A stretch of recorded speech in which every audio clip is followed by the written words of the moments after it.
I once vowed that when I was strong, I'd crush everyone who looked down on me. After my second chance, my first exam score shot me from the bottom half to the top 20 in our year. The whole class was stunned, wondering which elite tutor I'd hired. They didn't know that behind every worn-out practice test was Rebecca's grumbling as I forced her to correct mistakes and do mock exams. Even her own climb from the bottom ranks to the middle was thanks to the hellish training of my James's home tutoring. I didn't just despise their prejudice against intelligence. I despised the arrogance that equated being poor with being stupid. I traveled back to that day, the day the rich girl stood before me and confessed her feelings.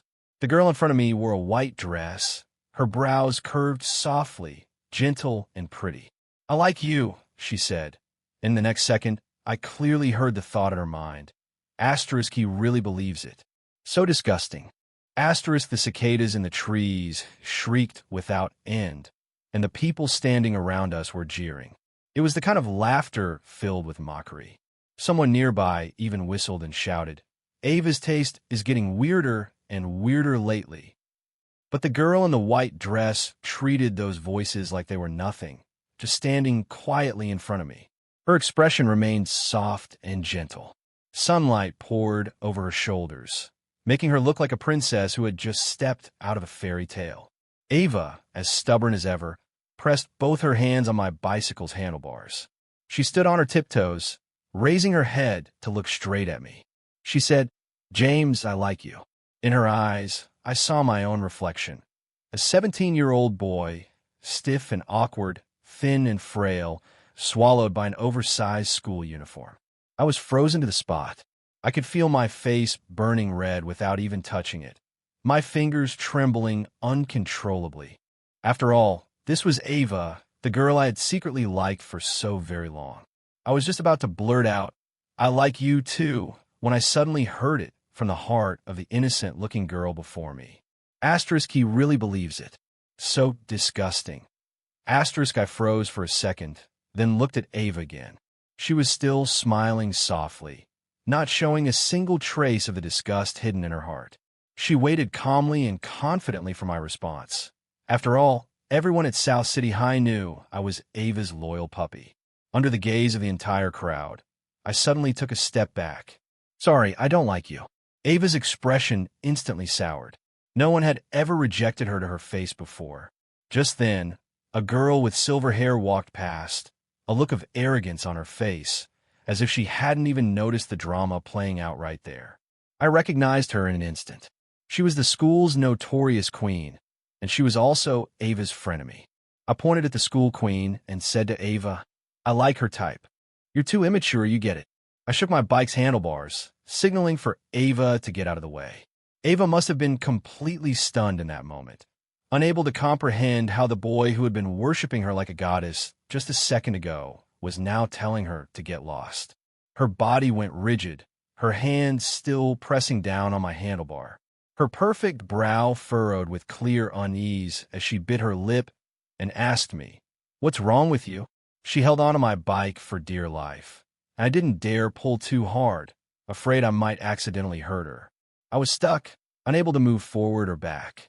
In the next second, however, the silver-haired girl suddenly reached out, grabbed my handlebars, and with a gentle twist, freed them from Ava's grip. "Didn't you hear him?" she said, her voice crisp with a touch of ice. "He told you to move." I turned my head. The silver-haired girl's long hair fell to her waist. Her profile was exquisite, beautiful, but with an intimidating, unapproachable air. Her long, silver hair gleamed in the sunlight, looking cool and rebellious. And then, I heard the school queen's frantic inner thought. Asterisk, oh no, he's looking at me. Asterisk, the school queen rescued me from Ava's confession scene, and I started walking, pushing my pink bicycle. A small group of boys passing by started catcalling her. "Rebecca, since when did you ditch the motorcycle?" She aimed a kick in their direction and yelled, "Get lost." I pushed my bike alongside her, feeling incredibly awkward. Finally, I worked up the courage to speak. Hey, school queen. "Rebecca," she said. I paused for a second before it hit me that she was telling me her name.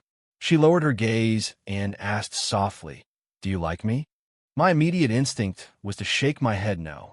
But in the next second, I heard her chilling inner thought. Anyone who dares to use me as an excuse ends up as ashes in a block of concrete. So I immediately started nodding my head like a maniac. Rebecca had a pair of beautiful, almond-shaped eyes, and they curved as she smiled. She stopped walking, reached out to pinch my cheek, her finger tracing the mole just under my eye as she spoke slowly. From now on, you'll do my homework, watch me at dance practice, and walk me to and from school. You'll treat me 10 times better than you treated Ava. You hear me? Even though she was a bit shorter than me, I couldn't help but shrink back. I was a little confused and asked, "What does that mean?" She patted my cheek condescendingly, her eyes crinkling in a smile that was both innocent and smug. "It means I'm giving you permission to chase after me." Rebecca, with her silver hair and rows of ear piercings, practically had high maintenance written all over her. For a split second, I actually thought that maybe going back to deal with Ava would be the safer bet. I followed the route home from memory, heading toward the wealthy, gated community. I was 17 when I was brought back from the countryside.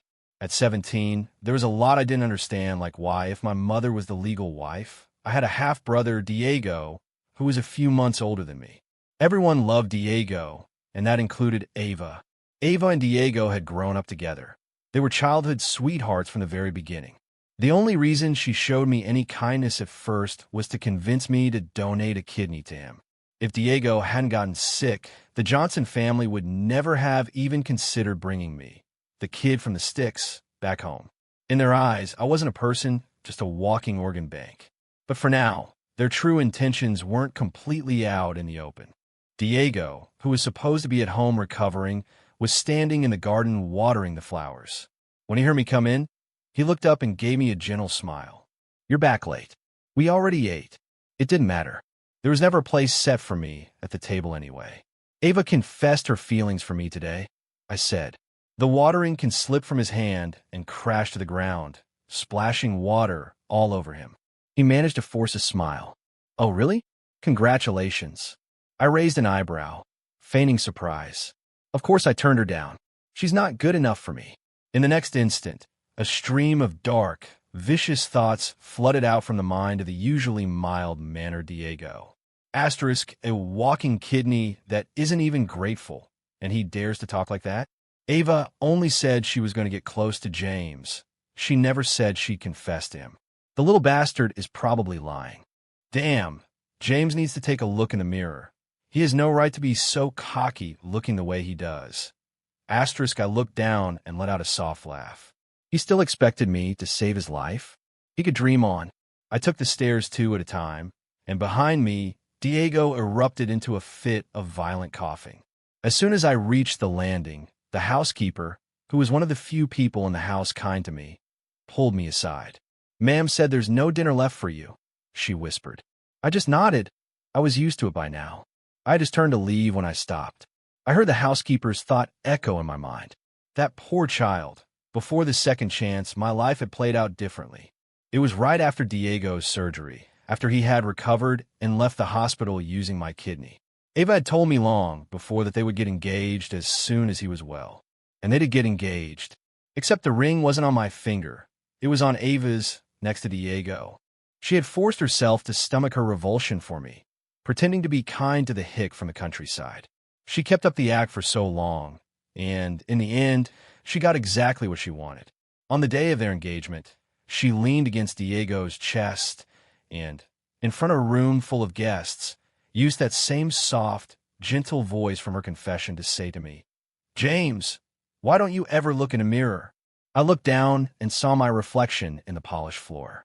My face was puffy and bloated from the medication. Next to me stood the handsome, respectable, and gentle Diego. We were from 2 completely different worlds. Perhaps we were never on the same level to begin with. In that moment, I felt my heart shatter into a million pieces. But thankfully, it was all just a nightmare. I woke up abruptly at the exact moment Ava confessed to me, bringing with me a newly unlocked skill, the ability to hear people's thoughts. I pulled my phone out from under my pillow and opened iMessage. It was already flooded with over 99 unread notifications. The only conversation I had pinned was with Ava.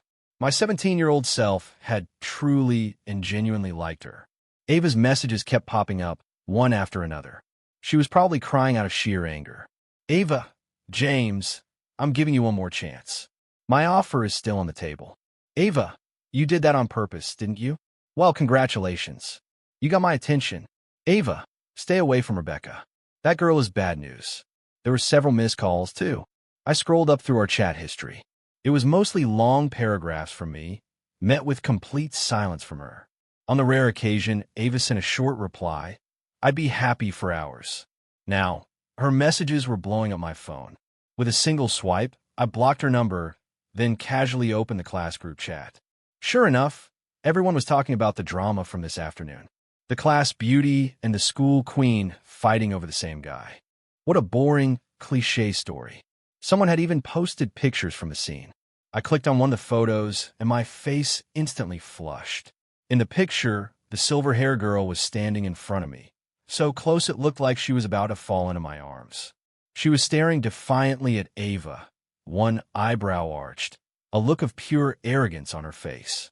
The chat messages were flying. Who is this guy? He looks like he just fell off a turnip truck. Even David from Northwood couldn't get Rebecca's attention. How did this guy manage it? Normally, nobody would dare post a picture of Rebecca without her permission. She didn't say anything today, so it must be real. I closed the group chat and saw I had a new friend request on Instagram. The username was BC. The request message read, James's sweetheart. My heart skipped a beat. I tapped accept. She replied instantly. James, I've accepted your friend request. We can start talking now. A moment later, a voice note came through. Her voice was lazy, tinged with amusement. Just as friends, of course. I tried to quickly pause it, but my hand slipped and I accidentally hit the video call button. And she actually answered.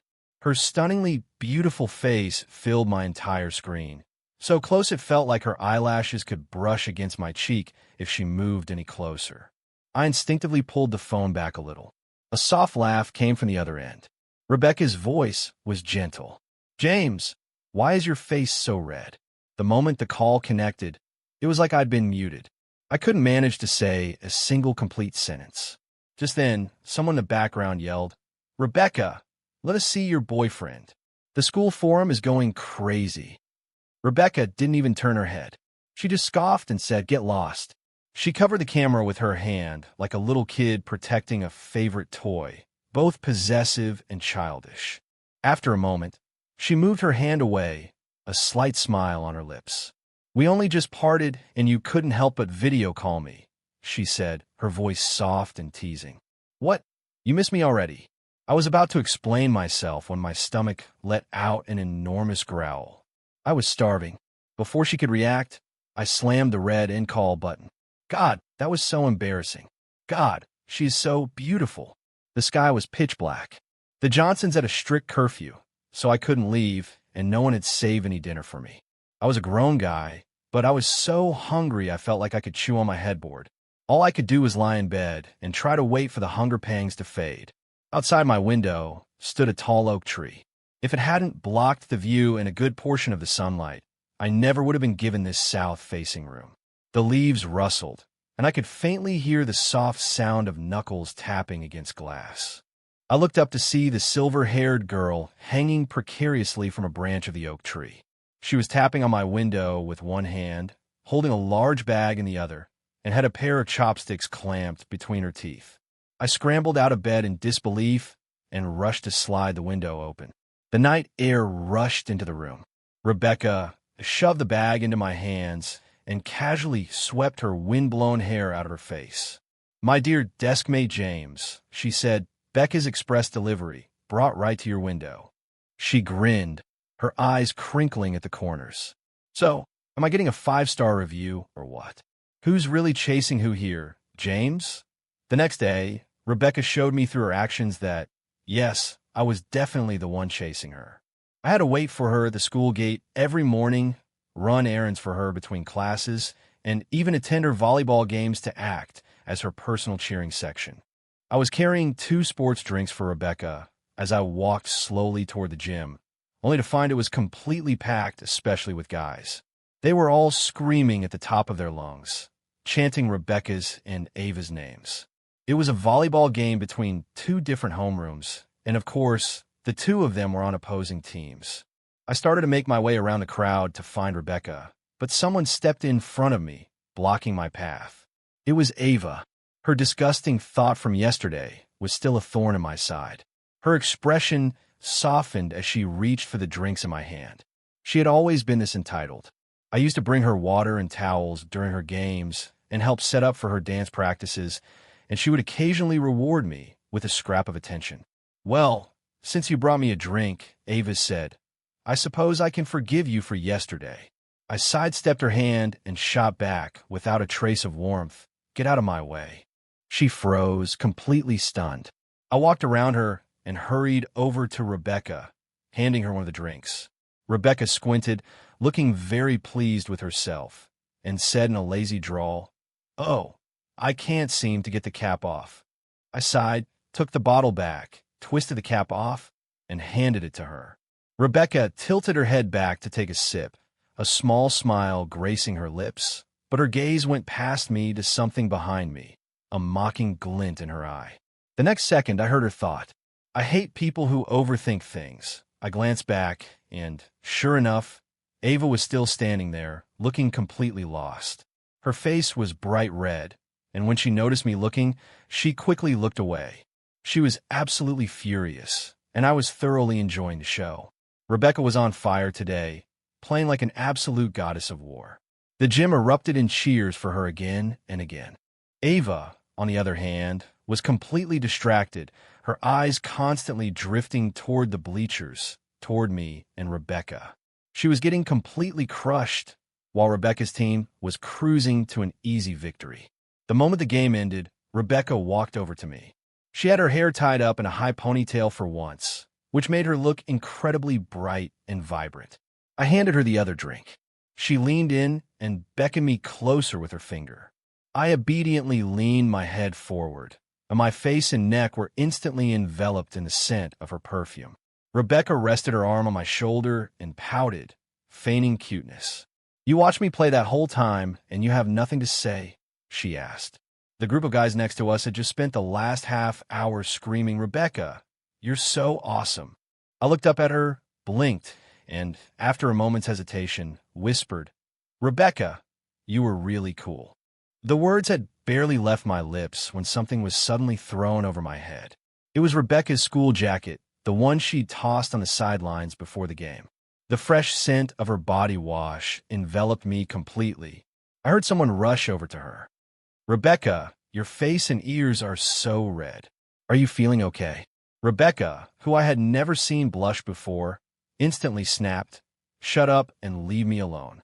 Once I stopped making Ava the center of my universe, life became a lot less stressful.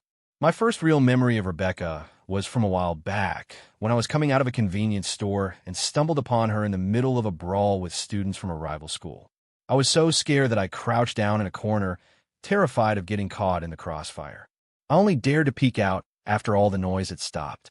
Rebecca was the only one left standing. She was leaning against a wall, looking down at me with a cocky grin. Even though I'm over 6 feet tall, my legs had turned to jelly. Fine, I'll admit it, I was terrified. Rebecca asked, "You got a bandage?" I rummaged through my pockets, and, what do you know, I actually had one. I hesitated for a second before walking over and offering it to her. She held out her hand. The skin on the back of it was pale, and there was a small scrape across her knuckles. Her intention was obvious. She wanted me to put it on for her. Rebecca looked down and asked, "You go to South City High?" I nodded. "What grade? What class? What's your name?" Afraid she might come looking for me later, I just mumbled, "I'm the guy who's always following Ava around." It wasn't a lie. At South City High, a lot of people might not know the name James, but everyone had heard of Ava's puppy. Just as I was about to apply the bandage, Rebecca snatched her hand back. The smile on her face vanished, replaced by a cold sneer. "How boring," she said. I must have said something to offend her. She turned and walked away, her back looking frail and a little unsteady. The Rebecca I knew now, however, was surprisingly easy to get along with. Even when she got angry, Her temper flared and faded quickly. Ava, on the other hand, was impossible to figure out. When she was nice, she could make you believe she might actually have a tiny bit of affection for you. But when she turned on you, her cruelty was cold enough to make you shiver. Thankfully, I thought I was finally done with her. That is, until one afternoon after school when Ava showed up at the Johnson residence. I was heading downstairs to grab a workbook when I ran into Diego coming out of the music room, a look of pure joy on his face that I hadn't seen in a long time. "Ava, you haven't visited me in so long," he said, his voice tinged with a slight whine. Ava was silent for a moment before asking, "How are you recovering?" Diego launched into a long-winded update. "Mom and Dad have been so worried about me, but I'm doing fine. You don't have to worry. I'll have the housekeeper cut up some fruit for you. You always loved fruit." Just yesterday, Ava pressed her lips together and cut him off. "Don't bother." She looked up toward the staircase, and her eyes met mine. She stared directly at me and announced, "I came to see James." Diego froze, asking as if he'd misheard, "Ava, who did you come to see?" Ava ignored him, her stubborn gaze fixed on me. "James, come down. We need to talk." With her eyes locked on me, I slowly descended the stairs, grabbing my math book from the table as I passed. The silence in the room was suffocating. "I wasn't ignoring your messages on purpose," I explained. "I was on a video call with Rebecca, going over math problems. If I left her hanging any longer, she'd get mad." Diego's face went white, and Ava's expression grew grim. That night, Diego threw a massive tantrum, screaming that he had to go back to school immediately. Since he was the golden child of the family, and his health had genuinely been improving, the Johnsons quickly gave in to his demand. Once the date for his return to school was set, Diego's mother sat me down for the first real conversation we'd ever had. It was part lecture and part threat, but the message was simple. I was to be Diego's personal academic tutor. "James, don't you forget," Diego's mother said, "the only reason you're in that school is because I pulled the strings to get you there." She had always looked down on me for being from the countryside, never treating me as part of the family. My father owed his entire career to this woman and her family's money, so her word was law in our house. I just nodded silently, not daring to argue. After she was done, my father finally spoke. "James." I turned to look at him. "At school," he said, "don't call Diego your brother." It would be difficult to explain. How do you explain one father having two sons born only months apart? Diego's return to school was huge news. He had been out for most of the semester because of his illness, but before that, he had been one of the most popular guys on campus. He and Ava were in the same class, and lately, they were practically inseparable. Because of that, the weird rumors about me and Ava quickly died down. With his parents backing him up, Diego had no problem ordering me around at school. Since I was living under his family's roof, I had no choice but to grit my teeth and do what he said. One suffocatingly hot summer afternoon, he sent me out to buy ice cream for him and his buddies. By the time I got back, drenched in sweat, they were all laughing, their feet propped up on my desk. "That James," one of them said, "you can tell he's a total hick. First he was obsessed with Ava, now he's latched onto Rebecca. His grades are joke, nothing like Diego's. Besides, Ava and Diego are childhood sweethearts." "What is he to you, Diego?" Seriously, I've never seen such a well-trained dog. The whole group roared with laughter as if it were the funniest joke in the world. Another guy kicked my desk. Suddenly, one of them piped up, "Hey, Diego, James has the same last name as you." "Is he?" The smile on Diego's face faltered for a split second before he recovered. "James is our chauffeur's son," he said smoothly. "My dad had to pull some strings just to get him enrolled here." I cut off their fawning praise for Diego's kindness by dropping the now-melted ice cream onto the desk. Diego poked at the soupy mess in the cup. "James," he said slowly, "it's all melted. Go and get me another one." Even if I was only at this school because of the Johnson family's money, I couldn't take this anymore. I was about to flip the desk over when a sweet voice, laced with an unusual firmness, cut through the air. "Diego," Ava said, "that's enough." The room fell silent. The smile vanished from Diego's face. "Ava, he choked back the rest of his sentence, a look of strange apprehension in his eyes as he stared at her. I heard the frustration and anger swirling in Diego's mind. Asterisk Ava and I went through the exact same thing. Why is she suddenly changing her tune? Asterisk I glanced at Ava, confused as to why she was suddenly defending me. Maybe this was just a new game they'd cooked up, a good cop, bad cop routine. Why is everyone so surprised? I said slowly, it's not like you haven't done far worse things to me in the past. When I was still chasing after Ava, she was ruthless. Once, in the middle of a torrential downpour, she sent me to get her coffee. I came back completely soaked, carefully holding the cup so I wouldn't spill a drop, and she just gave me a cold look and said, "James, the coffee's cold." Ava obviously remembered it too. The temperature in the classroom seemed to drop by 10 degrees. No one dared to say a word. Suddenly, an arm hooked around my neck from behind, and I was pulled backward into a soft embrace. The silver-haired girl, Rebecca, was smiling, but her eyes were ice cold. "So this is where you've been," she said. "Playing errand boy." Rebecca's gaze swept across the room, and everyone she looked at turned pale. To this day, people still posted on the school forums every day, hyping up her reputation. Everyone knew the name of the school queen. "Making him run your errands," Rebecca said, her voice dangerously low. "Who do you think you are?" Rebecca casually told the group to go run laps on the track, and not a single one of them dared to refuse. Even Diego had to comply. They chugged the melted ice cream and started their punishment laps under the blazing sun, as students from other classes poked their heads out into the hallway to watch.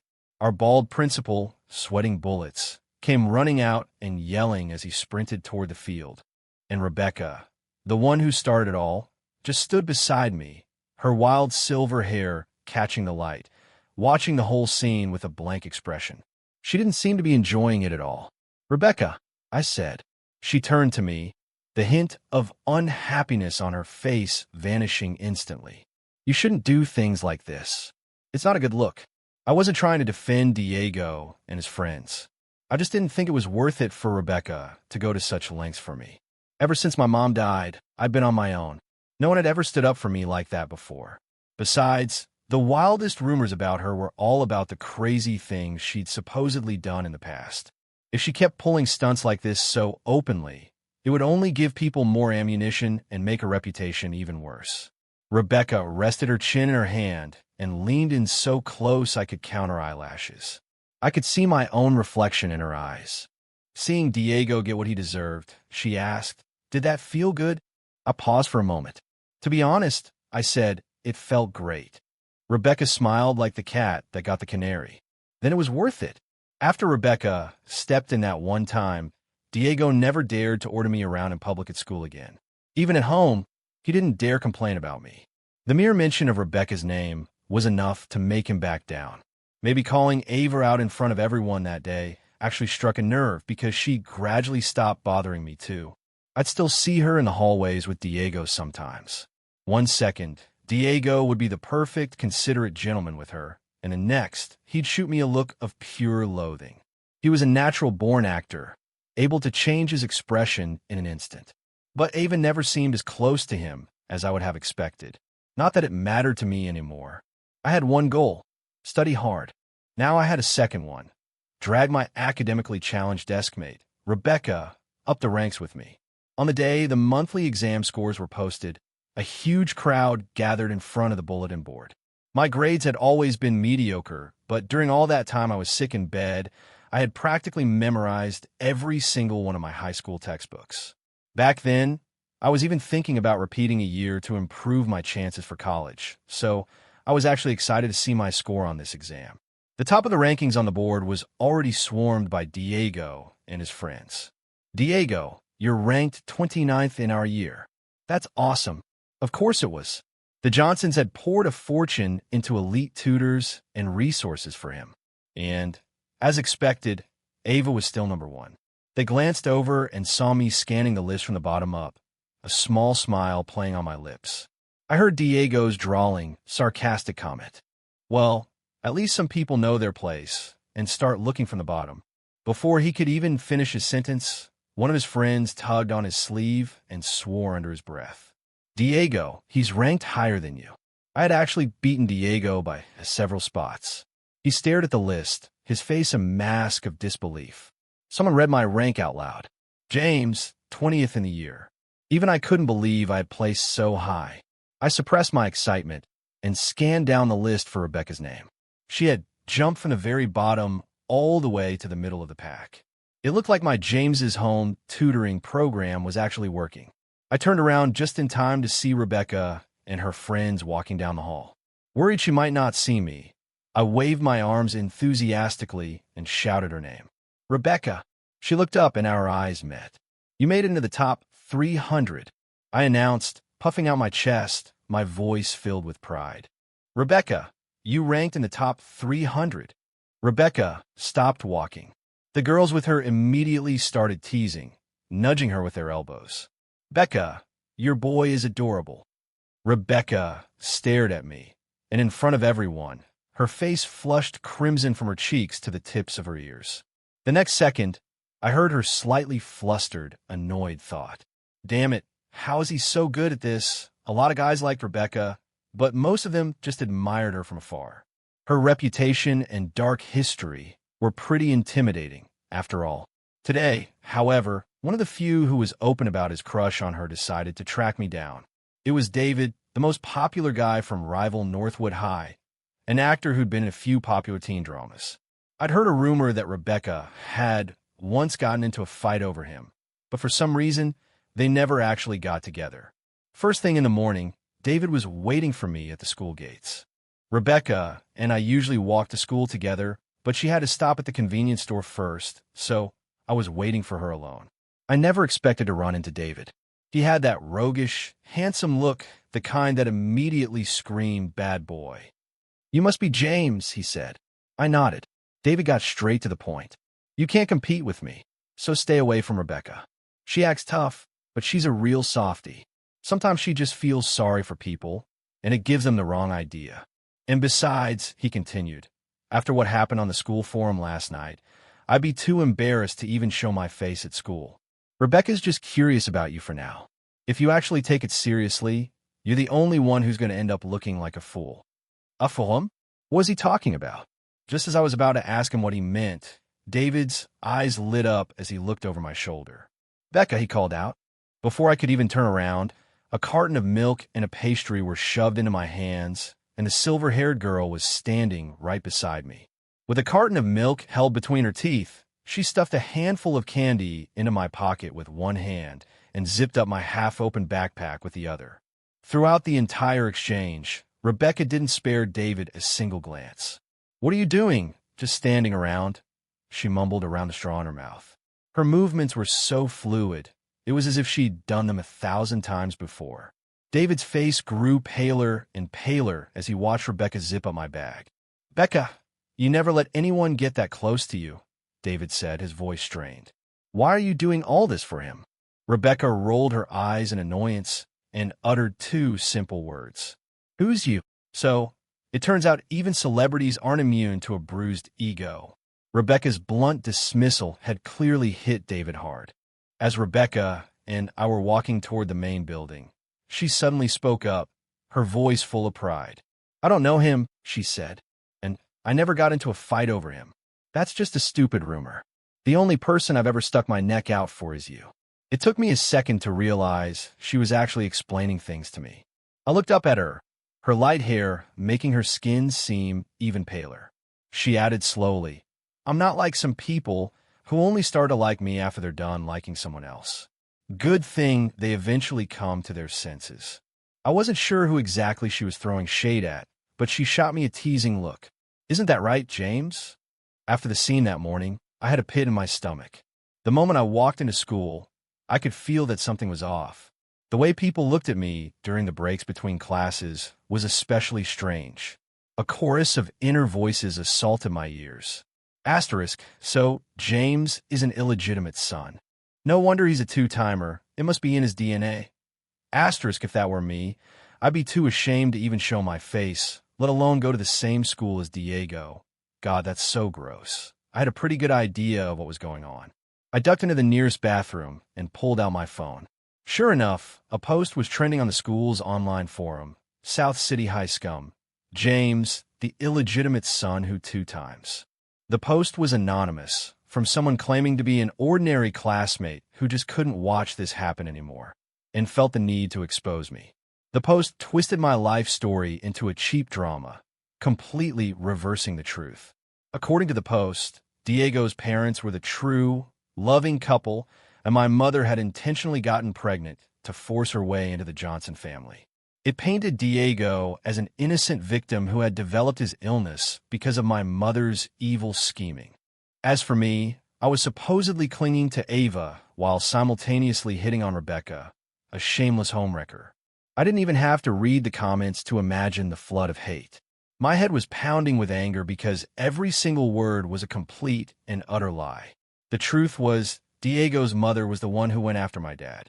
At the time, my dad was already married with a wife and a home. She was the other woman. In the end, they ran off together and never looked back. My dad never gave us a second glance after that. My mom waited for him to come back, right up until the day she died. I stepped out of the stall and went to the sink, splashing cold water on my face. Someone handed me a paper towel. It was Ava. "I've already had someone take care of that post on the forum," she said softly. "Don't worry about it." I looked at her reflection in the mirror, at her crisp white shirt and her gentle, caring expression. "You already knew, didn't you?" I said, referring to the contents of the post. Ava closed her eyes, a flicker of self-loathing crossing her face before she nodded. "I'll handle it," she said. "No one will ever bring up your family situation again. Please don't be mad at me, James. Once this all blows over, we could just pretend it never happened." She hadn't even bothered to ask if any of it was true. She had just assumed the entire post was factual. When Ava opened her eyes, her expression was as gentle as ever. "See, I've been helping you since the day we met. Just come back to me, James." I dried my face, tossed the paper towel into the trash, and turned to face her calmly. "Ava," I said, "I'm not the one who was born out of an affair." It was true that from the very beginning, Ava had always helped me. When I was first brought to the city, I couldn't even find the Johnsons' mansion. I got lost in the winding streets of the wealthy neighborhood and ended up being chased by a neighbor's dog. My own mother died from rabies, so I've had a deathly fear of dogs my whole life. It was raining that day, and as I ran, my few tattered belongings fell and scattered across the wet pavement. The dog lunged and knocked me flat on my back. Just then, I heard a sharp whistle. The dog immediately leaped off me and trotted away happily. I was shaking as I gathered my scattered belongings in the rain, tears mixing with the water streaming down my face. Suddenly, an umbrella appeared over my head.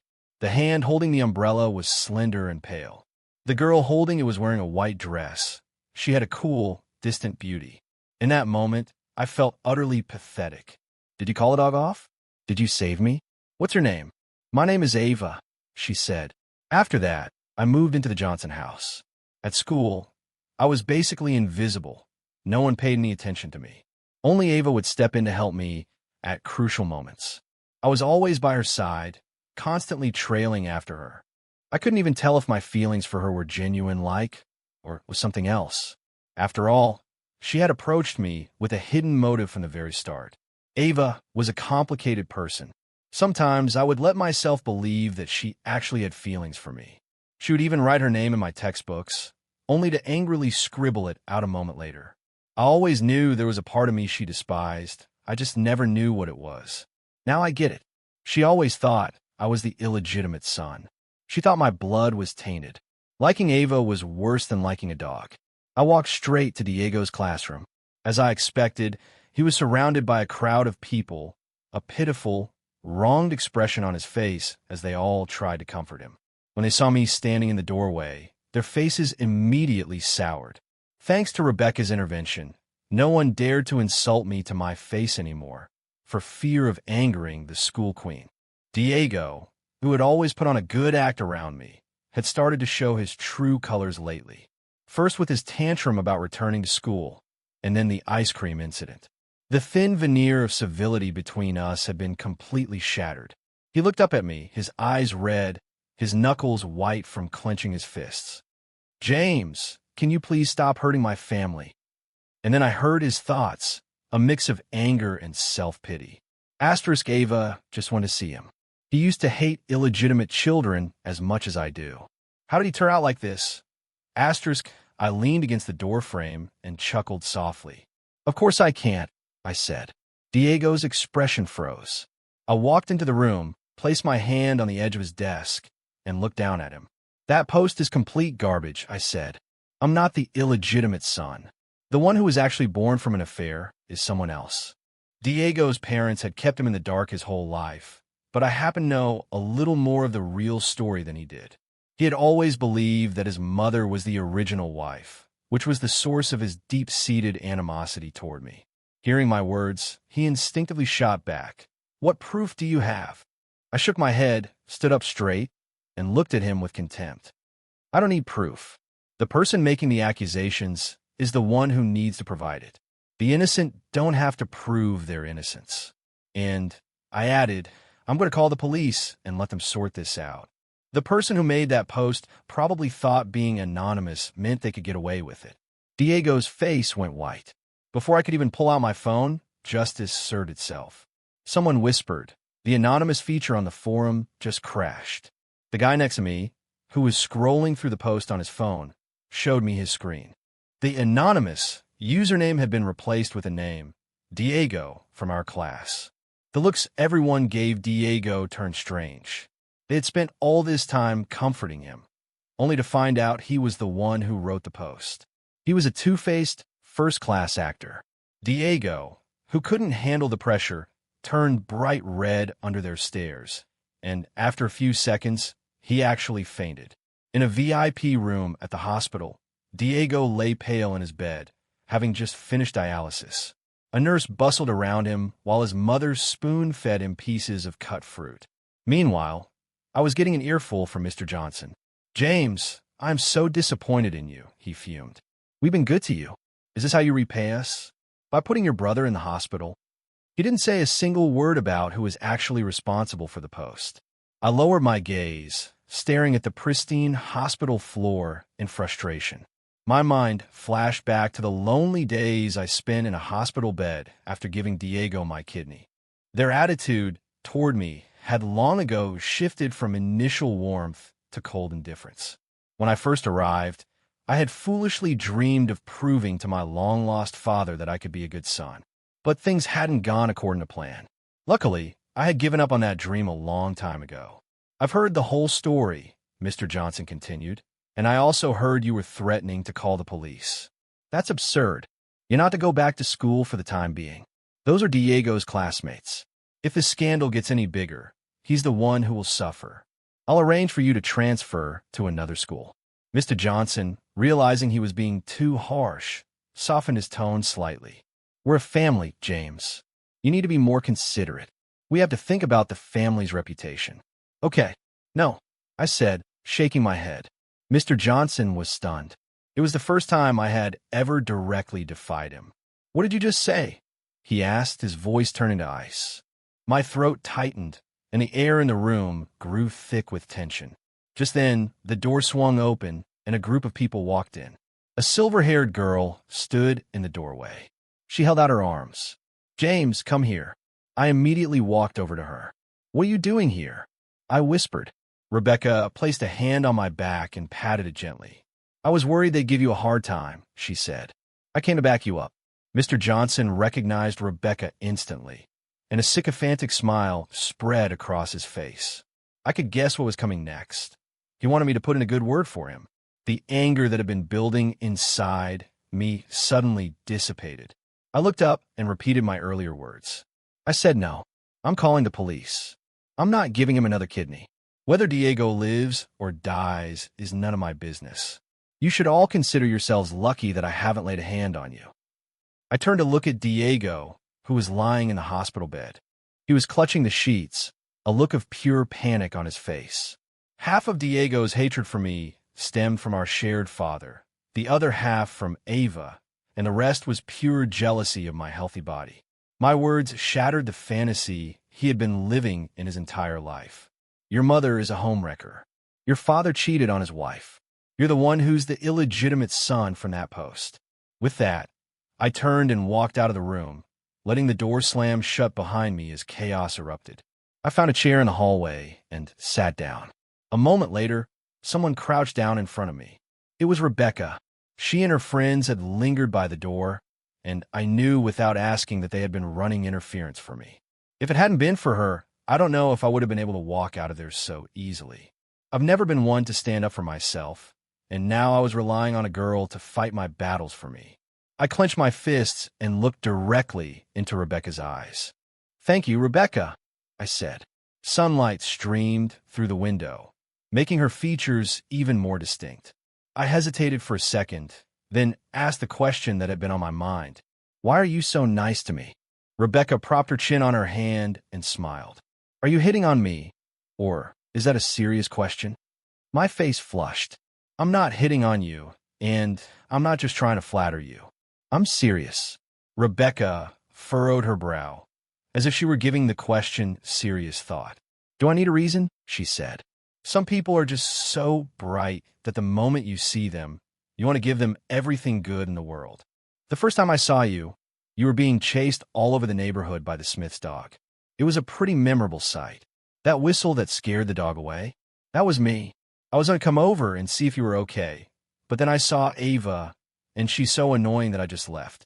If I had known it was you, I never would have walked away. If I'd known it was James, I wouldn't have let someone else beat me to it. But then you turned a corner, and suddenly, all you could see was Ava. You didn't even notice me anymore. I watched you bend over backwards for Ava. I watched you get hurt, and still, she was all you could think about.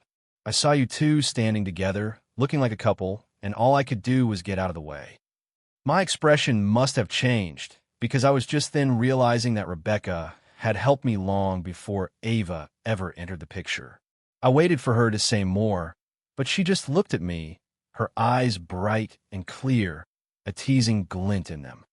"So why are you in such a rush to figure out my feelings for you, James?"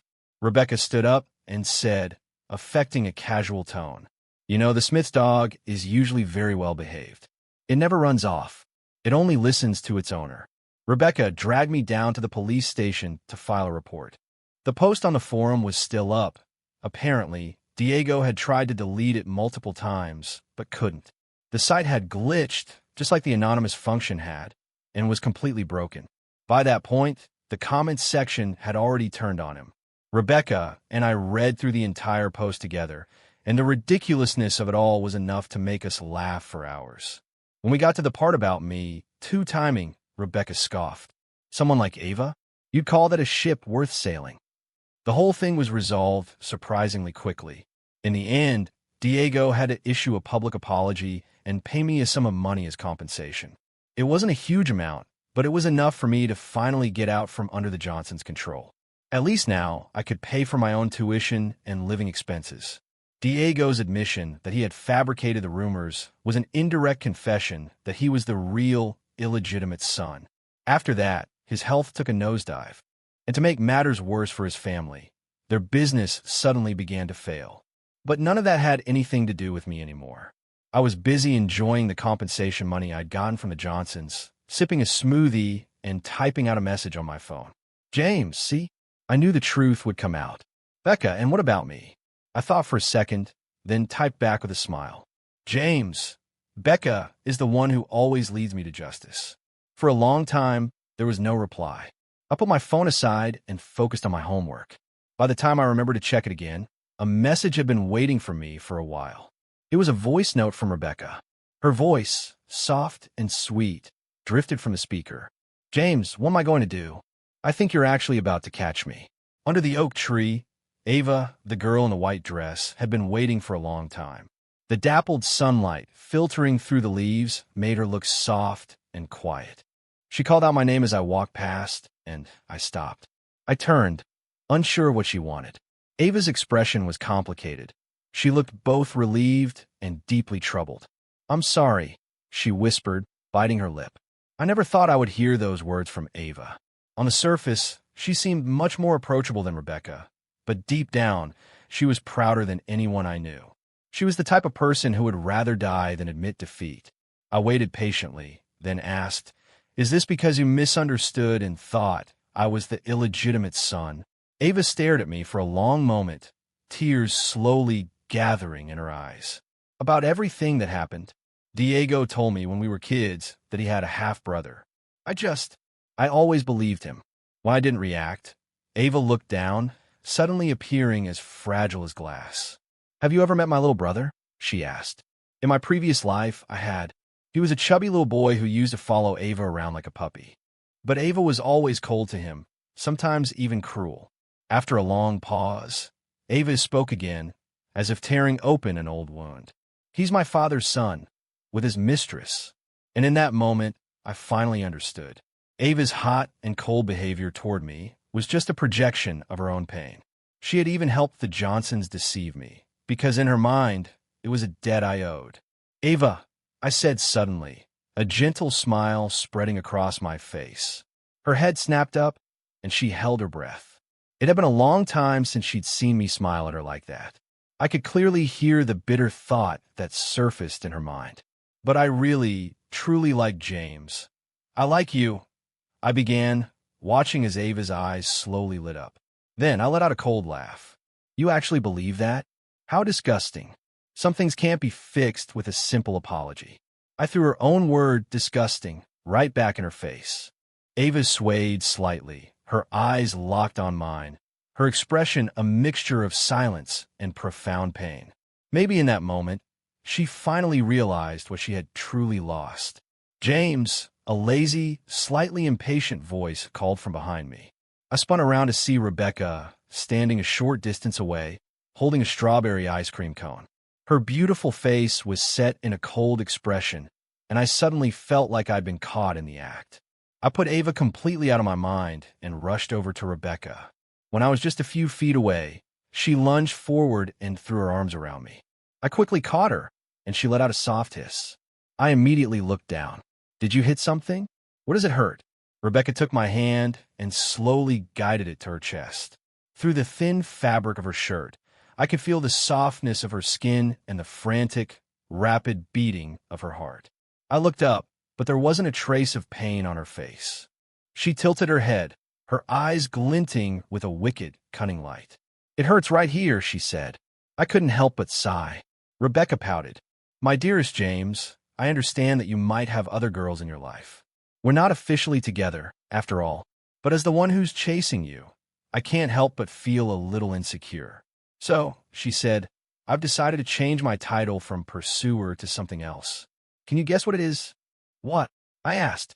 Rebecca stomped her foot and said through clenched teeth, Girlfriend. In that moment, I couldn't hear anyone's thoughts. All I could hear were two hearts, pounding in unison. Neither of us said a word. The sunlight streamed down, wrapping us both in its warm embrace.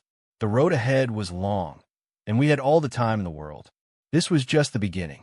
And as it turns out, the so-called school queen wasn't so hard to win over after all. The story begins with a familiar promise we make to ourselves, to become strong enough to crush those who look down on us. But the story's conclusion reveals a deeper truth. Real growth is being able to walk past them calmly, feeling nothing at all. This is the most valuable lesson. True strength isn't about conquering others, but about becoming secure in yourself. When you no longer need external validation to know your worth, when people who don't matter can no longer affect your emotions, that is when you have achieved true freedom. This journey requires us to rip off the labels others stick on us, whether it's poor, stupid, school queen, or a lapdog, because a person's worth is always more complex than a simple tag. It also requires choosing relationships that nurture us, like the one with Rebecca, who saw the real person, not the role he was playing. If you've read this far, I hope you feel understood. Maybe you've also yearned for approval, but please believe this. The version of you that is trying to be better is already brilliant.